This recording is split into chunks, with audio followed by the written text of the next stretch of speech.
Hello, girls and boys. Welcome to Storytime Fun. We hope you enjoy it. Today's story is from the Disney Princess Happily Ever After stories. Tales of love and friendship. Today's story is Cinderella 2, Dreams Come True, called Aim to Please. "We're back," cried Cinderella. Through the carriage window, she looked at the beautiful castle excitedly. "Welcome home," the prince said with a smile. Cinderella and the prince had been married a couple of weeks earlier, and they were just getting back from their honeymoon. "I still can't believe I'm going to live in a castle," Cinderella said. "Are you sure this isn't just a dream?" The prince chuckled. "You're a princess now," he told her.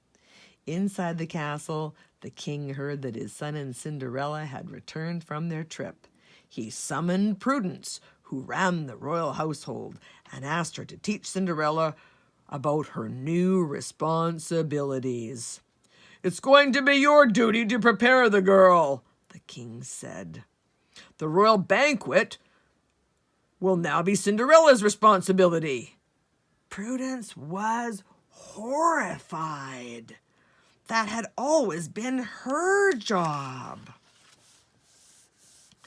Cinderella and the prince stepped out of the carriage and headed toward the castle.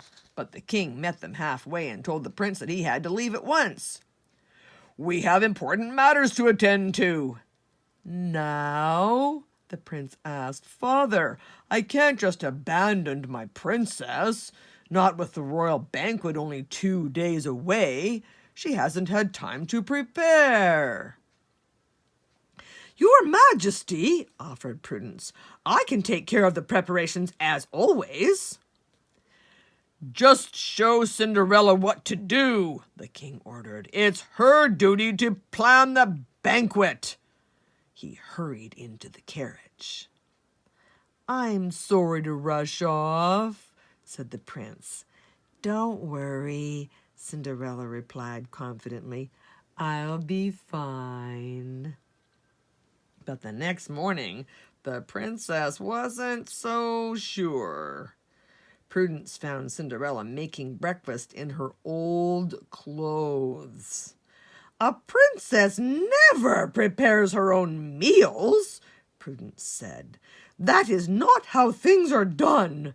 She made Cinderella leave the kitchen and change into a gown. Later, Cinderella's mouse friends, Jacques and Gus, listened with interest as Prudence described the menu to the princess. Roast beef, tarragon mashed potatoes, and French onion soup. The mice wondered what was for dessert. "Stewed prunes," Prudence announced. She pointed to the prunes that had been shaped into a cake. "Prunes?" Cinderella said in disbelief. "The king expects them," Prudence replied. "It is a tradition that has never been broken." Later that morning, Cinderella spotted the baker, the flower seller, and some of the other villagers at the castle gates. "My friends," she cried happily. "Open the gates," Cinderella called to the guard. "No, no," Prudence scolded. "You must never remember the rules. Commoners are never allowed in the palace. It simply isn't done." Cinderella looked at her friend sadly and followed Prudence back to the castle. Prudence gave Cinderella more and more rules to follow. Every time the princess had an idea for the banquet, Prudence said the same thing. "It simply isn't done." That afternoon, the servants tried to help Cinderella by quizzing her about the rules. "Gold or silver?" they asked. Fish or fowl? Stand or sit? Left or right? I don't know, Cinderella cried. Prudence made the princess practice the king's favorite dance with a stack of books on her head. After a couple of hours, she got tired and she fell. The books clattered to the floor. Prudence didn't care. Your Highness, she said sternly, the dance is best performed on one's feet. Cinderella glared at her and went upstairs. Once she was in her room, Cinderella began to cry. Jacques and Gus tried to comfort her. The princess told them that she didn't agree with Prudence's rules, especially the one about keeping commoners out of the palace. Why, I was a dish maid when the prince married me, she cried. Suddenly, Cinderella realized that she didn't need to obey anyone's silly rules about how to be a princess. I'm going to plan this banquet my way, Cinderella told the mice. I know I can do this, she said. I just have to stop trying to be someone else. The next morning, Cinderella marched outside wearing comfortable clothes and her hair in a ponytail. Open the gates, she cried out.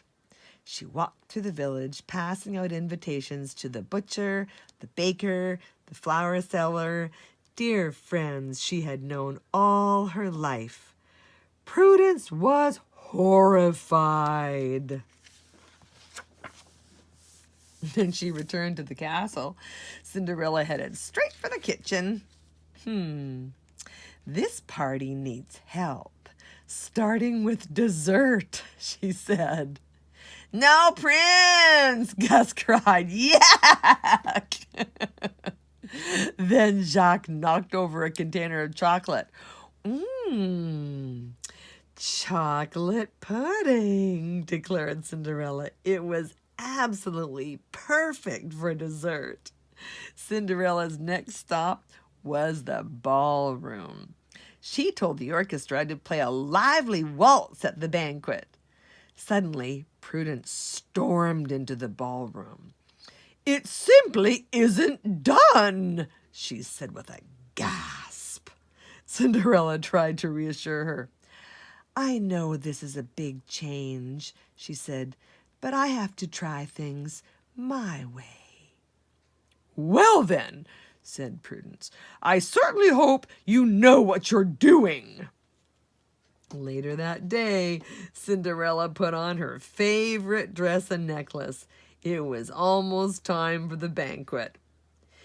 It's too late to turn back now, she said. Cinderella went downstairs to the ballroom. The orchestra was playing a merry tune. The royal guests and commoners had arrived and were dancing together like the best friends. All at once, the trumpet sounded. The king and the prince had returned. Cinderella had butterflies in her stomach. What would the king say?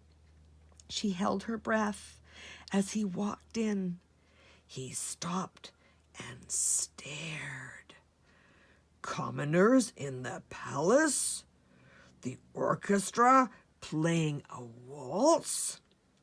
At that moment, a servant ran by with a big silver bowl. Smack! She bumped right into the king. The bowl landed on his head. Splat! What the blazes is going on here? The king bellowed. This is all Cinderella's doing, cried Prudence, standing nearby. I tried to teach her, but she refused to listen. The king pointed to his head. And what is this? Your dessert, sire, whispered Cinderella. No prunes? He cried angrily. All the servants and the guests were staring at the king nervously. Even the orchestra had stopped playing. The king tasted the pudding. Chocolate! My favorite! Suddenly he began to laugh. What happened to the music? He called out. Just then the prince arrived.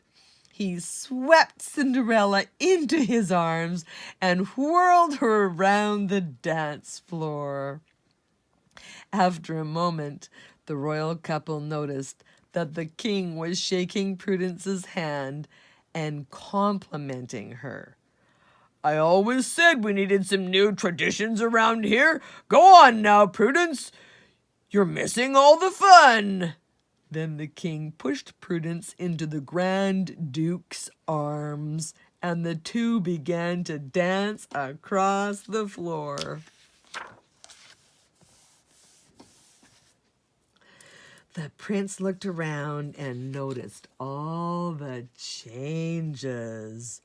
Did I miss something? He asked. Cinderella smiled and told him that she'd try to be true to who she was as she planned the banquet.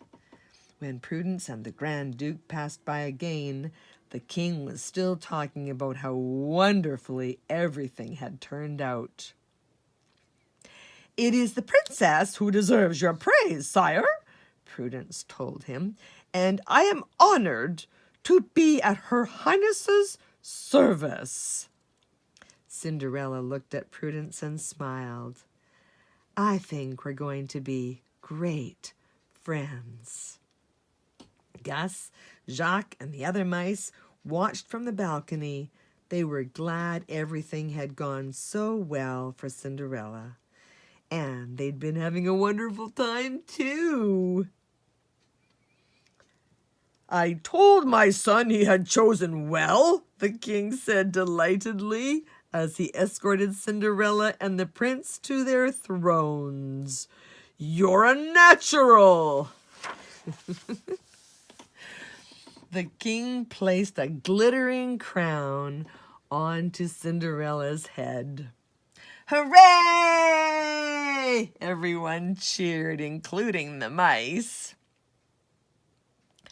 I'm glad you did things your own way, the prince told Cinderella. She blushed. Someday I'll get this princess thing right. The prince leaned over and gave Cinderella a kiss. I think that day is today, he answered with a smile. Well, that's it for today. We'll see you next time.